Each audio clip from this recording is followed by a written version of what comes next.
Olá a todos, eu sou a Prof. Ari, aqui do Explicador Virtual, e hoje eu venho trazer para vocês uma aula dentro da temática História Geral, História do Brasil, mais especificamente a nossa história moderna. Vamos lá? Bem, se tratando de história moderna do Brasil, nós tivemos um acontecimento político que foi muito significativo para o nosso processo eleitoral, porque trouxe algumas modificações, transformações com o seu processo, e também isso trouxe intercorrências no âmbito de economia, das políticas públicas em si, enfim, né? É um processo que trouxe alguns desdobramentos nos anos posteriores, né? Então, é sobre isso que nós vamos discutir na aula de hoje, os aspectos históricos que culminaram nesse evento, tá? Quando falamos de conteúdo curricular, eu gosto sempre de iniciar nos contextualizando onde estamos nesse processo de ensino. Para você que está buscando conteúdos específicos, poder se situar. Então, esse conteúdo que nós vamos conversar hoje trata do processo de impeachment da ex-presidente Dilma Rousseff. Isso está previsto dentro do terceiro ano do ensino médio e é contemplado dentro da grande temática que trata de aspectos políticos, econômicos, sociais e culturais dos governos brasileiros contemporâneos ou modernos, tá? Então, aqui no canal, vocês podem ver que tem uma série de vídeos que fala sobre a nossa história política de governos anteriores, né? Até mesmo contemplando o primeiro governo Dilma. E hoje nós vamos falar especificamente sobre a queda desse governo e vamos seguir daí em diante. Bem, primeiro precisamos entender quem foi a presidenta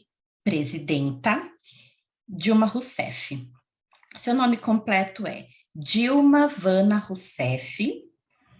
Ela ocupou a presidência da República Federativa do Brasil em janeiro de 2011, então foi quando ela tomou posse, governou até 2013 e foi reeleita nas eleições de 2014, né, aí reassumindo o governo, seria aí de 2015 em diante.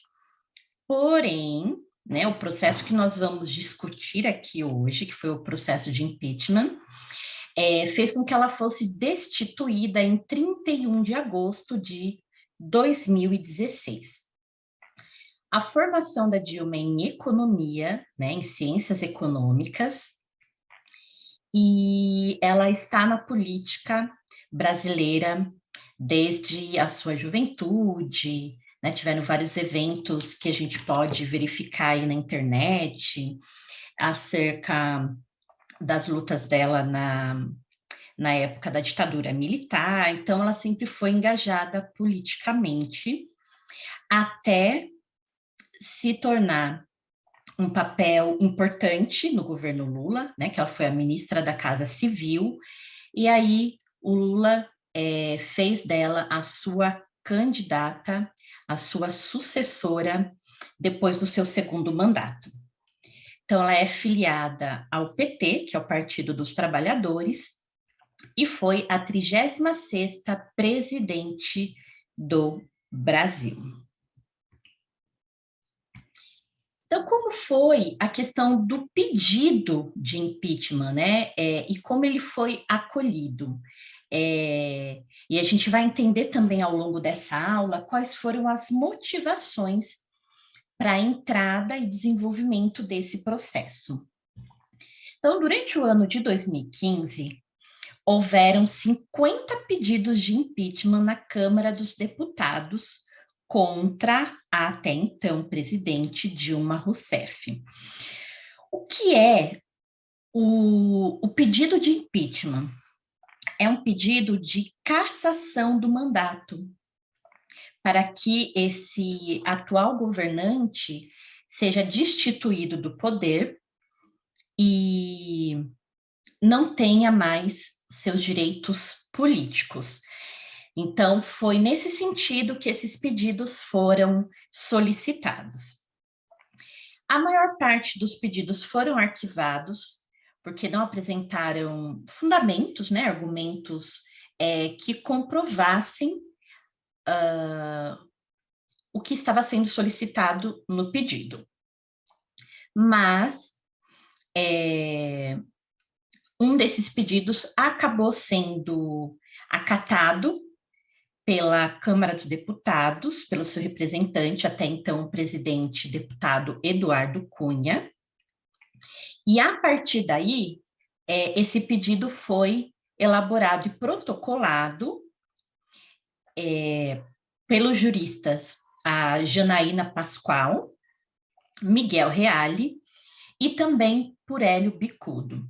Então, foram os 3 articuladores desse pedido que foi acatado e protocolado, tá? Além disso, esse pedido tinha alguns movimentos que ajudavam a articular. E esses movimentos, eles foram bem representativos em 2015, quando houveram as manifestações nas ruas, né? As manifestações do Vem pra Rua. E esses movimentos, né? O MBL, que é o Movimento Brasil Livre, o Vem pra Rua, que articulou as manifestações, e o Movimento contra a Corrupção da Carla Zambelli. Então, esses 3 movimentos foram articuladores desse pedido. Tá, mas quando um pedido de impeachment é acolhido, qual é o processo, qual é o procedimento? Ou, nesse caso, como o procedimento ocorreu? Então, em abril de 2016, mais especificamente no dia 17, teve uma votação na Câmara dos Deputados para verificar se daria prosseguimento nesse pedido do impeachment ou não. Ou seja, se o processo iria para frente ou não. Então, foi uma votação aberta, em que os deputados, eles votaram, né, abertamente. Foi um processo bem extenso, bem demorado, porque todos os que estavam ali presentes votaram de maneira aberta. Sendo que, do total, 367 votaram para que esse processo fosse admitido e encaminhado ao Senado. Daí, no dia 12 de maio de 2016, teve a sessão no Senado. Então, teve uma votação também no Senado para bater o martelo da abertura do processo de impeachment. Sendo que, de 81 senadores, 55 votaram a favor da abertura do processo. Então, vejam que foi aí uma maioria esmagadora, tanto na Câmara dos Deputados quanto no Senado. A partir disso, a partir dessa votação do Senado, Dilma foi afastada do cargo de presidente para que o processo desenrolasse. E então assume interinamente o vice-presidente Michel Temer. tá? E aí a gente vai ter, né, uma aula para poder discutir em específico sobre o seu governo. Tá, mas afinal, qual foi a denúncia que culminou nesse processo? O crime que foi alegado, previsto no artigo 85 da CF, ou seja, da Constituição Federal, trata de crime de responsabilidade fiscal. E eles também citaram a Lei 1079 de 1950. Então, do que tratam esse artigo e essa lei para falar sobre crime de responsabilidade fiscal? O que eles alegam? Que a Dilma teria ordenado a edição de créditos suplementares, créditos fiscais, sem solicitar a autorização do Senado para, vamos dizer assim, equilibrar as contas, né? Equilibrar as contas fiscais, tá? E então eles se baseiam nesse movimento de créditos suplementares como algo inconstitucional e que seria um motivador para destituir a presidenta, né? No entanto, tem-se até hoje, né, duas vertentes em relação a isso. Uma vertente que fala que esse motivador para uma cassação de mandato seria algo drástico, que não se revela como algo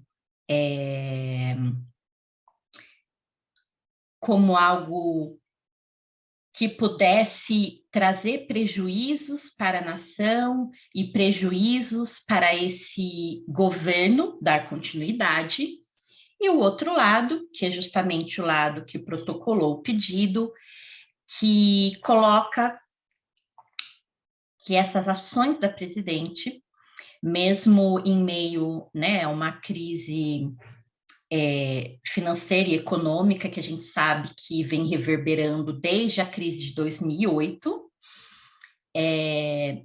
que mesmo assim seria inadmissível e isso computa enquanto um crime, mesmo que haja uma justificativa financeira fiscal para tanto. E aí, como vocês podem ver na tela, eles se baseiam em diversos artigos e incisos da Constituição Federal para processar a presidenta por crimes de responsabilidade fiscal.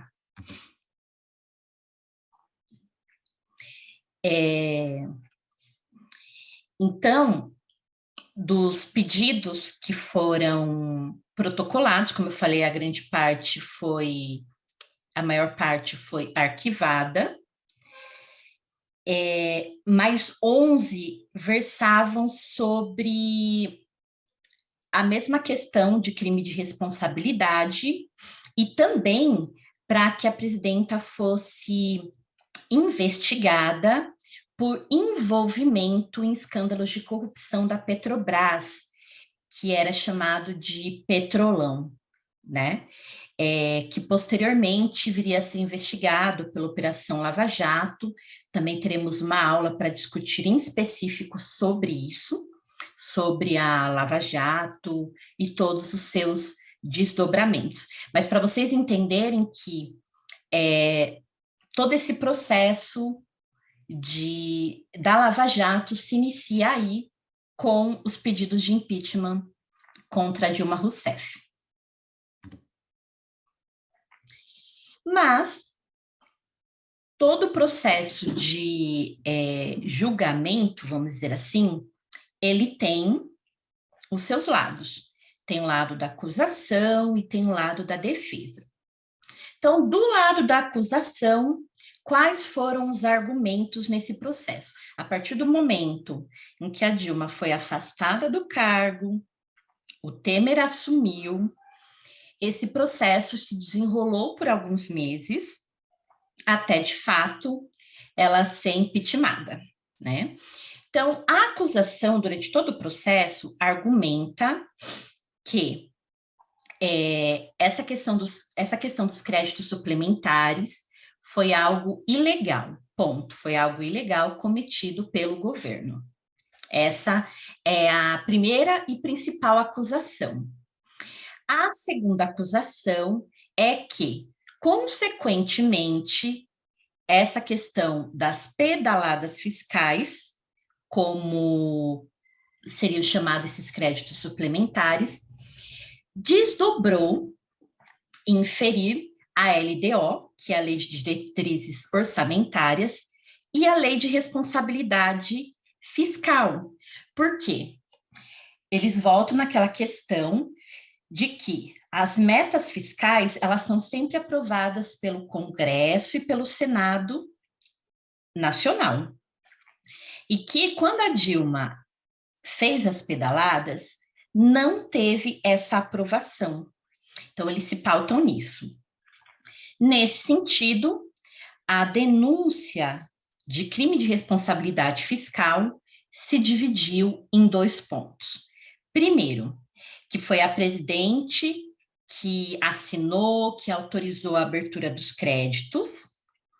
E segundo, que essas operações de créditos foram realizadas com bancos controlados pela União. E se eles são controlados pela União, quer dizer que a União ela precisa ter responsabilidade ao administrar essas instituições. E a acusação alega que o governo Dilma não teve responsabilidade nesse sentido. Certo, então esse era o lado da acusação. E o lado da defesa? O que a defesa alega contra essa acusação? Então, a defesa da Dilma foi realizada pelo advogado José Eduardo Cardoso e teve partidos, né, alguns partidos como base aliada, o PT, que é o partido da Dilma, o PCdoB, PMDB e Rede. Então, a defesa baseou a sua argumentação de que não houve crime de responsabilidade fiscal. Por quê? Eles alegam que as operações realizadas não trouxeram impacto na despesa, não trouxe impacto no balanço de pagamentos do país. Foi algo para fins administrativos, para uma organização dessa administração financeira, vamos dizer assim. E também, durante todo o processo, a defesa se pautou que o processo de impeachment era um golpe parlamentar, ou seja, um golpe de cunho totalmente político, para retirar o PT do poder e que os partidos do centro, que tem maioria no Congresso, ou seja, a maior parte dos deputados são de partidos do centro, incluindo o presidente da Câmara, Eduardo Cunha, e aí o PT alegou que o centro, eles queriam tomar o poder, afinal, o próprio presidente Temer era de um partido de centro, apesar de ser vice-presidente da Dilma, né, numa coligação que o PT tinha com o PMDB, mas, enfim, a defesa da Dilma alegou um jogo de poder político por trás desse processo de impeachment. Aqui nós temos a Dilma, em 29 de agosto de 2016, realizando a sua defesa no Senado Federal. Então, ao fundo, a gente pode observar alguns senadores da República e, né, aqui na parte central, a Dilma fazendo seu discurso de defesa, né? Lembrando que ela estava o tempo todo representada por um advogado, mas tinha um momento ali na audiência do Senado em que ela pôde apresentar a sua defesa. E a posição da relatoria do processo? A relatoria né, o relator do processo, aqui nesse caso, o senador Antônio Anastasia, é quem iria acatar ou não os pontos colocados pela defesa e pela acusação, tá? E aí, depois de ouvir ambos os lados, o relator, ele acabou aceitando os argumentos da denúncia, né, do lado da acusação, e descartou a postura da defesa, que a todo tempo se pautava na questão de golpe. E é que eu trouxe um trecho da fala do Anastasia quando ele aceita a denúncia. A abertura de créditos suplementares por decreto é uma exceção à regra geral de fixação das dotações orçamentárias em lei. Nesse sentido, a Constituição veda expressamente a abertura de crédito suplementar sem prévia autorização legislativa e sem indicação dos recursos correspondentes. A edição dos decretos, objeto deste processo, como demonstrado, violou flagrantemente este dispositivo constitucional, revelando conduta irresponsável da denunciada com relação aos deveres de diligência que lhe são atribuídos com vistas à tutela do equilíbrio das contas públicas. E aqui finaliza a fala dele. A partir dessa fala, nós temos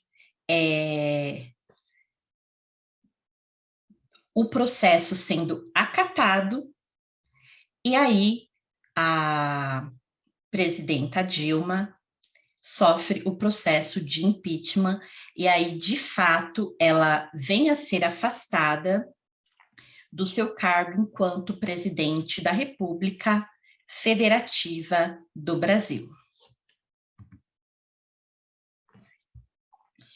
O julgamento final foi em 29 de agosto de 2016, conforme aquela foto que eu coloquei, que ela foi questionada pelos senadores e fez a sua defesa, né?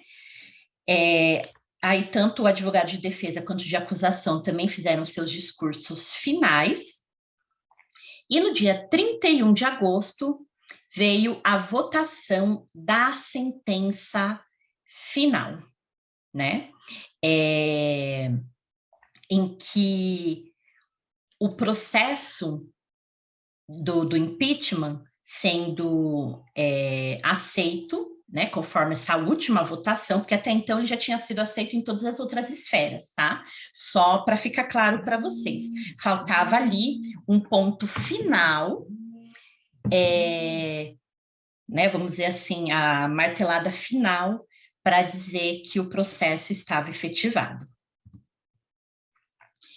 A sentença, né, quando bateu o martelo e foi colocado que a Dilma foi culpada de crimes fiscais e foi deposta realmente da presidência, houve a explicação de como seria aplicada essa sentença. Primeira coisa, né, o primeiro ponto, ela perdeu o mandato de presidente da República. E, segundo, ela ficaria inabilitada para qualquer cargo público por 8 anos, né? E aí, a grande maioria dos senadores votou a favor da perda do mandato, né? Porém, eles se opuseram a inabilitá-la para cargos públicos posteriores por 8 anos. Então, ela foi deposta do seu cargo enquanto presidente, mas não foi deposta dos seus direitos políticos. Gente, o que isso quer dizer, né? Para a gente poder finalizar o assunto. Resumindo, a presidente Dilma, em 29 de agosto de 2016, foi impeachmentada. Isso significa que ela foi deposta do seu cargo de presidente da República do Brasil, mas ela não perdeu seus direitos políticos. Ou seja, se a partir dali ela quisesse se candidatar a algum outro cargo político, ela poderia, tá? Aqui, nesse último slide, eu deixo para vocês a bibliografia que foi utilizada, tá?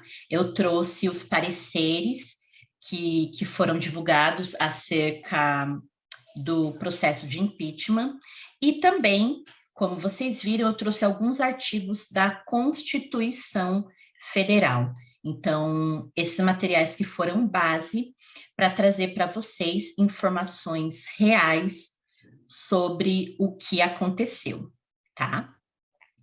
Então, é isso, gente. Com essa aula, a gente termina de trabalhar sobre a era Dilma e, posteriormente, nós vamos entender o que foi o governo Temer, a era Temer, que foi aí um governo de transição até chegar às eleições de 2018, tá? Então, obrigado pela sua atenção, espero que esse conteúdo tenha sido útil, tenha sido relevante e esclarecedor para os seus estudos e até a próxima.